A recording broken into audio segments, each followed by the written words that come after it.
नमस्कार, बहुत बहुत स्वागत है आप सभी का। 15 अगस्त कल है और जी न्यूज के साथ आप अभी से ही इस पर्व का, इस जश्न की खुशी मना रहे हैं और हम इसे कह रहे हैं ये है राष्ट्रीय सम्मेलन, राष्ट्रीय महोत्सव।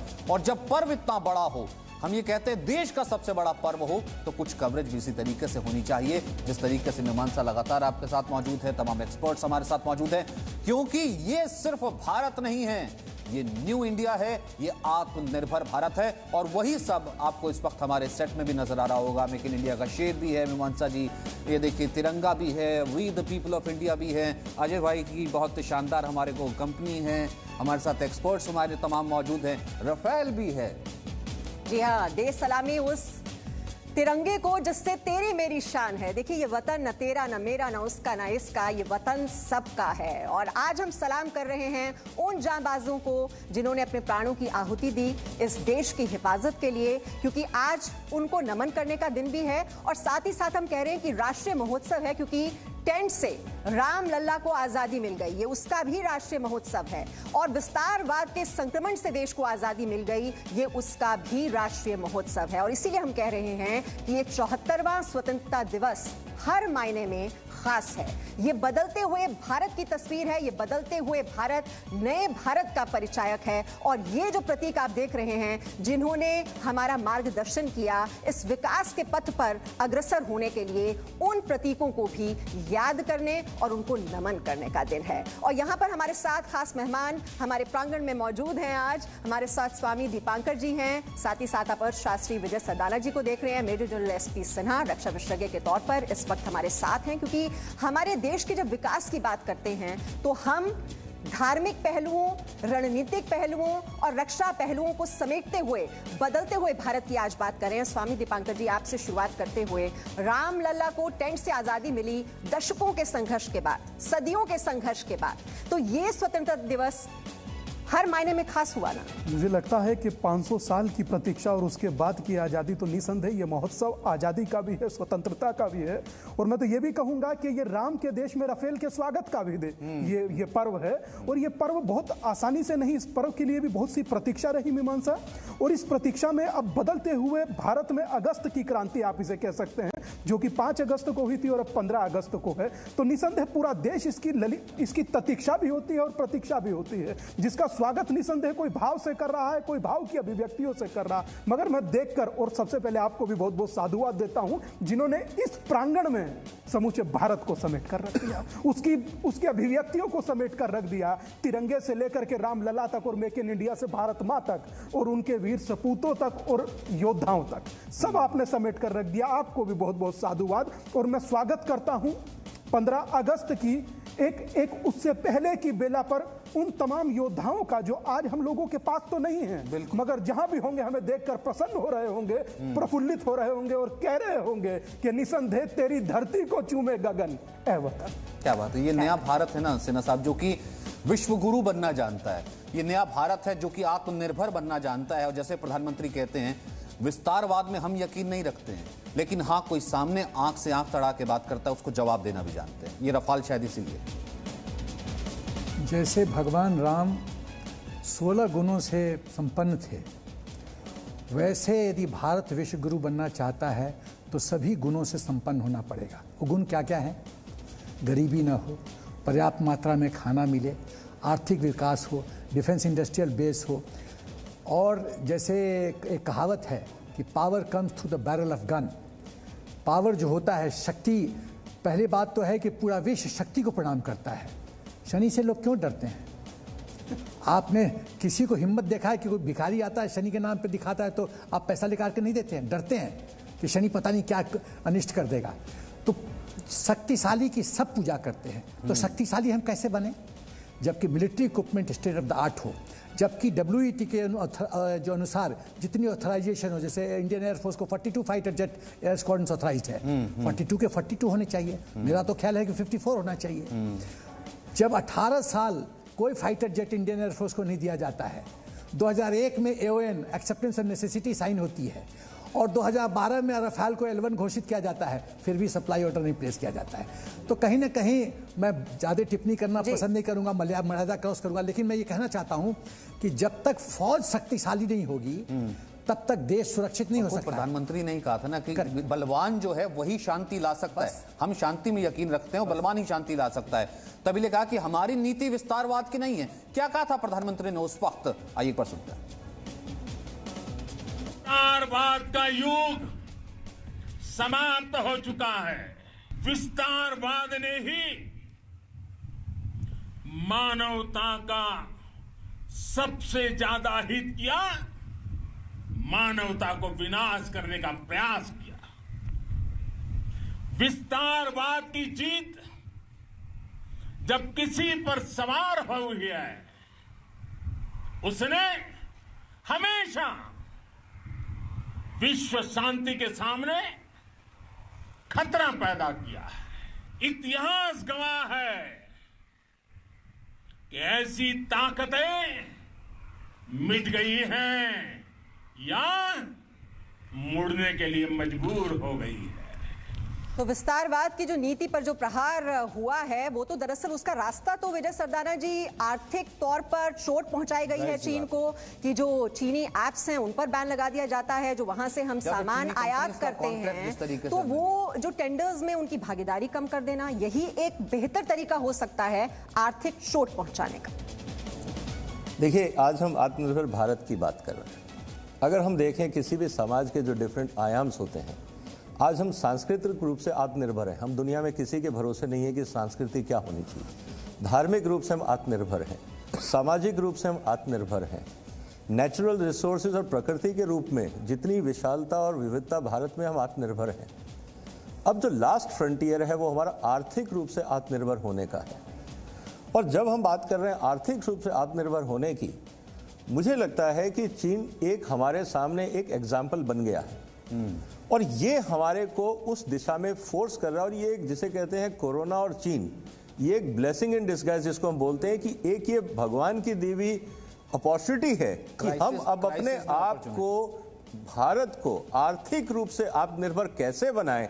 आपके सामने एक एग्जाम्पल चीन खड़ा कर दिया कि आप में दम है तो मुकाबला करके दिखाइए।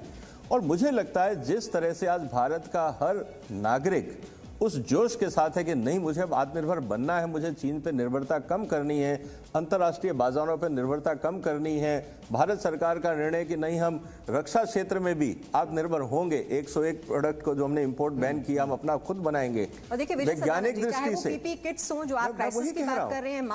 तो आज जो कोरोना ने और चीन ने, देखिए कोरोना और चीन मिलके उन्होंने भारत के लिए एक नया द्वार खोल दिया कि हम अपनी सोच बदलें। बाकी सब जगह हम आत्मनिर्भर हैं। लास्ट फ्रंटियर है इकोनॉमिक इंडिपेंडेंस, कि हम खुद आत्मनिर्भर हों। और जब हम आत्मनिर्भर होंगे, आर्थिक रूप से शक्तिशाली होंगे, तो जो हमारा वसुधैव कुटुंबकम का जो नारा रहता है, हम बाकी दुनिया के देशों को भी मदद कर पाएंगे। जो समाज में विकृतियां हैं बाकी देशों में, गरीब देश हैं जहां पे उनको हेल्प चाहिए, तो भारत वहां पे भी आगे बढ़ पूरी दुनिया कहीं ना कहीं, मैं आता हूं आपके पास, पूरी दुनिया कहीं ना कहीं देख रही है कि जैसे पूरे विश्व का कोई अगर एक केमिस्ट शॉप है जहां से सप्लाई होनी है, जहां पर ही प्रोड्यूस हो सकता है, वरना इतनी जनसंख्या को इस पेंडेमिक की दवा नहीं पहुंच पाएगी, वो भारत है। वो फार्मास्यूटिकल सेक्टर, वही कह रहा हूं, फार्मा के अलावा भी आज हम एग्रीकल्चर की बात करते हैं, फार्मा की बात करते हैं, हम केमिकल्स की बात करते हैं, अब हम डिफेंस की तरफ जा रहे हैं, हम इंजीनियरिंग की बात कर रहे हैं, हमारा अपना स्पेस है, स्पेस टेक्नोलॉजीज है, आईटी सिस्टम्स हैं, एटॉमिक एनर्जी है, हमारे पास सब कुछ है। सिर्फ मानसिकता की जरूरत है। यहाँ पर जो बड़ी बड़ी महाशक्तियां हैं वो भारत के साथ खड़ी हुई दिखाई दे रही है, चाहे वो रूस हो चाहे अमेरिका, जो दो अलग अलग पोल्स माने जाते हैं। अगर वो दोनों हमारे साथ खड़े हैं, ऑस्ट्रेलिया और जापान जैसे देश, वो भी मजबूती के साथ भारत का साथ देने के लिए तैयार हैं। सऊदी अरेबिया को देखिए, जो कभी पाकिस्तान का दोस्त होता था, अब उनके बीच ये खींचतान, ये तो दिखा रहा है कि हम कितने ताकतवर हो चुके हैं, हम कितने बलवान हो चुके हैं। देखिए, कूटनीति की इतनी बड़ी सफलता है मोदी जी की। लोग समझते थे कि सबसे बड़ी वीकनेस होगी मोदी जी की कूटनीति, और वहां उन्होंने झंडे गाड़ दिए शुरू में ही। आप देखिए, सबसे बड़ा विरोध, देखिए कितनी बड़ी सफलता है कि रूस और अमेरिका डिफरेंट कैंप्स में हैं और दोनों मित्रता का हाथ बढ़ाते हैं। S-400 हमको अर्ली सप्लाई मिल रहा है और चीन का सप्लाई ऑर्डर पोस्टपोन हो रहा है। आप समझिए कितना फर्क है। S-400 हम रूस से खरीद रहे हैं, अमेरिका दबाव डाल रहा है, अमेरिका से अपाचे आ रहा है, अमेरिका से हमें अपाचे आ रहा है, चिनूक हेलीकॉप्टर आ रहा है। तो आप देखिए ये कूटनीति की सफलता है। दूसरी बात जो मैं कहना चाहता हूं, जैसे भाई साहब ने कहा कि आर्थिक आत्मनिर्भरता, मिलिट्री क्षेत्र में भी आत्मनिर्भर होने की जरूरत है। देखिए जो भी डेफिशिएंसी होती है फौज की, मुझे 1.5 मिनट दीजिएगा, मैं पूरा कॉन्सेप्ट क्लियर कर दूंगा। जब जो भी डेफिशिएंसी उसका 2 ऑप्शन है, मेक ऑप्शन, बाई ऑप्शन। पुराने सालों में, पुराने सरकारों में लोग बाई ऑप्शन जाते थे। आप जानते हैं कारण क्यों? क्योंकि मलाई मिलता था। अब मलाई तो मेक ऑप्शन में मिलेगा नहीं। दूसरी बात है कि G2G बेसिस पे ट्रांजैक्शन, और रफाल क्या हुआ, गवर्नमेंट टू गवर्नमेंट बेसिस पे खरीदा गया। कोई बिचौलिया नहीं, तो जब military equipment state of the art फौज को देते हैं, देखिए 2 चीजें हैं। फौज सक्षम और शक्तिशाली कैसे होता है? आप स्टेट ऑफ द आर्ट उसको मशीन दीजिए, और दूसरा कहावत है, it is not the machine but the man behind the machine who matters. 16 Bihar ने जो सौर प्रदर्शन किया गलवान, वो क्या था? विंग कमांडर अभिनंदन ने जो MiG-21 से F-16 को गिराया, वो क्या था? आप समझ सकते हैं कि MiG-21 ऐसा पुरानी घोड़ी, वो एक रोल्स रॉयस को हरा देता है, F-16 को हरा देता है। कभी कल्पना किया जा सकता है ये? और इसका नतीजा क्या हुआ कि F-16 का जो मैन्युफैक्चर है वो हिल गया। अमेरिका ने पाकिस्तान को डांटा क्योंकि प्रोटोकॉल के अनुसार उनको परमिशन लेना था इस्तेमाल करने के लिए, नहीं लिया परमिशन ने। तो सवाल ये है कि जब हम इस तरह से सक्षम बनाते हैं, और मेक इन इंडिया के तहत जिस तरह से हिंदुस्तान आगे अग्रसर हो रहा है, 101 आइटम जो निगेटिव लिस्ट में डाला गया है, और 2020 से लेकर 2024 4 सालों के लिए मेरी अपनी सोच है कि DIB बना के R&D के क्षेत्र में आगे बढ़ के हम बहुत स्वावलंबी हो सकते हैं, और हम खाली अपने फौज को नहीं दे सकते हैं, एक्सपोर्ट भी कर सकते हैं। और साथ ही जैसे आपने कहा ना कि इन्होंने कहा कि धार्मिक तौर पर आत्मनिर्भर है, सांस्कृतिक तौर पर आत्मनिर्भर है, और इसी का जिक्र प्रधानमंत्री मोदी करते हैं जब हमारे आराध्य श्री राम है। मैं आऊंगा आपके पास एक छंद के लिए, और हमारे आराध्य वहां पर श्री कृष्ण भी हैं। श्री कृष्ण जो है वो अगर गोपियों के साथ रास रचाते हैं तो उनके हाथ में सुदर्शन चक्र भी होता है कि वक्त आने पर उसका भी प्रयोग किया जा सकता है। उसका जब जिक्र किया था लद्दाख पहुंच करके प्रधानमंत्री मोदी ने, वो सुनते हैं, फिर राजीव जी उसके बाद मैं आपके पास आऊंगा। हम वो लोग हैं जो बांसुरीधारी कृष्ण की पूजा करते हैं, तो हम वही लोग हैं जो सुदर्शन चक्रधारी कृष्ण को भी आदर्श मान करके चलते हैं। इसी प्रेरणा से हर आक्रमण के बाद भारत और सशक्त होकर उभरा है। अपनी रणनीति में बदलाव करना ये कृष्ण जी ही सिखा सकते हैं, और हमें जिंदगी में बहुत बड़ा सबक उन्होंने दिया है। ये 2 दिन पहले कि बांसुरी धारक कृष्ण की पूजा, और साथ ही साथ सुदर्शन चक्रधारी। भारत की संस्कृति रामकृष्ण की संस्कृति है। राम ने लंका को विजय प्राप्त किया। हम लोग 2007 से श्रीलंका जा रहे हैं रामायण टाइम उन जगहों को प्रमोट करने के लिए। जब कहते हैं राम सेतु नहीं है, वहाँ राम सेतु भी और रामायण टाइम की वो सब जगहें भी हैं। विभीषण ने कहा आप लंका देखिए, स्वर्णमय लंका है। उसमें भगवान श्री राम ने कहा नहीं, जननी जन्मभूमि चे स्वर्गदापि गरीयसी, मुझे अपनी जन्मभूमि और ये अपना स्वदेश प्रेम है। तो भगवान राम ने विस्तार नहीं किया कि अयोध्या से लंका तक राज करे, नहीं, हमें अपना स्वाभिमान, अपने स्वदेश, अपनी माँ धरती प्रिय है। भगवान कृष्ण ने भी कोई विस्तार नहीं किया, उन्होंने कोई मथुरा पर कब्जा नहीं, कहीं कब्जा नहीं किया, अपना द्वारिका बनाई। वो सब कुछ जीत सकते थे, परंतु उन्होंने केवल गीता का ज्ञान दिया। ये गीता का आधार बना।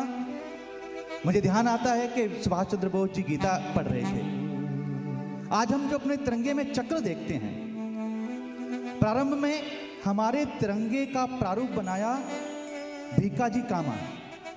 वो ऐसी महिला जो विदेशों में नहीं, भारत नहीं आने दिया, पर उन्होंने जगह जगह जाकर भारत के ध्वजा का प्रारूप बनाया। फिर उस पर चरखा आया, जो आप गांधी जी का चरखा देख रहे हैं, वो चरखा आया। परंतु फिर हमको फाइनली हमारे तिरंगे में चक्र आया, जो निरंतर चरेवेती चलते रहो का संदेश है। पर ये चलते रहो कहते हैं बात, तो मुझे ध्यान आता है कि सिंगापुर के स्थान से सुभाष चंद्र बोस जी ने कहा कि तुम मुझे खून दो, मैं तुम्हें आजादी दूंगा, और सारी सेना चल पड़ी। आज हम भारत की नीति की बात कहते हैं, हमारे प्रधानमंत्री भी सीमाओं पर जाकर रामकृष्ण की चर्चा करते हैं।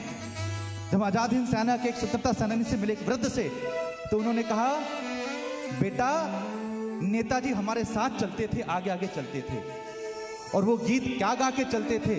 इस प्रसंग पे हम सब मिलकर सारे भारतवासी, कोई जाति नहीं, पाति नहीं, कोई धर्म नहीं, और धर्म की जो मूल परिभाषा वो है अपने कर्तव्यों को ईमानदारी से प्रेम पूर्वक निभाना।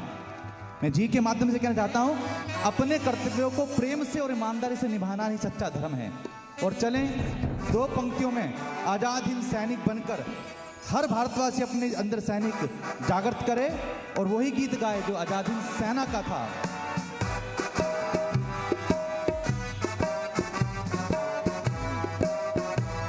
कदम कदम बढ़ाए जा, खुशी के गीत गाए जा, कदम कदम बढ़ाए जा, खुशी के गीत गाए जा, ये जिंदगी है कौम की, तू कौम पे लुटाए जा, कदम कदम बढ़ाए जा, खुशी के गीत गाए जा, ये जिंदगी है कौम की, तू कौम पे लुटाए जा, कदम कदम बढ़ाए जा। तू शेर हिंद आगे बढ़, मरने से तू कभी न डर, तू शेर हिंद आगे बढ़, मरने से तू कभी न डर। उससे मैं कहा शेर हिंद आगे बढ़, और आज मेक इन इंडिया का हमारा चिन्ह सिंह है, क्योंकि जो शक्ति का प्रतीक है, जैसे आपने भी कहा शक्ति से सब डरते हैं, इसलिए शक्ति होना और शांति होना भारत का संदेश है। तू शेर हिंद आगे बढ़, मरने से तू कभी न डर, तू शेर हिंद आगे बढ़, मरने से तू कभी न डर, उड़ा के दुश्मनों का सर, जोशे वतन बढ़ाए जा, उड़ा के दुश्मनों का सर, जोशे वतन बढ़ाए जा, कदम कदम बढ़ाए जा, खुशी के गीत गाए जा, ये जिंदगी है कौम की, तू कौम पे लुटाए जा, कदम बढ़ाए जा।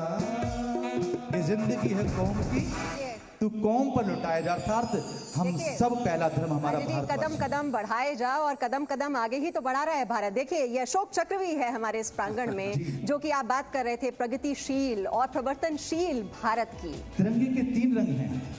एक रंग है केसरिया जो बलिदानों की जान रहे जी, केसरिया रंग। एक रंग है केसरिया जो बलिदानों की जान रहे, श्वेत रंग में अशोक चक्र विश्व शांति के नाम रहे, और तीजा रंग है हरारा जो विश्व शांति के नाम रहे। और इन्हीं 3 रंगों का सम्मिलित रूप जो देशभक्ति की भावना है, उसमें इस वक्त पूरा देश सराबोर है। हम एक छोटा सा ब्रेक यहाँ पर लेना होगा अजय जी, एक छोटा सा ब्रेक ले लेते हैं, लेकिन ये विशेष कवरेज लगातार जारी है और आप भी सपरिवार आमंत्रित हैं हमारे इस राष्ट्रीय महोत्सव में। Presenting B News app available on Google Play and App Store. Download it now.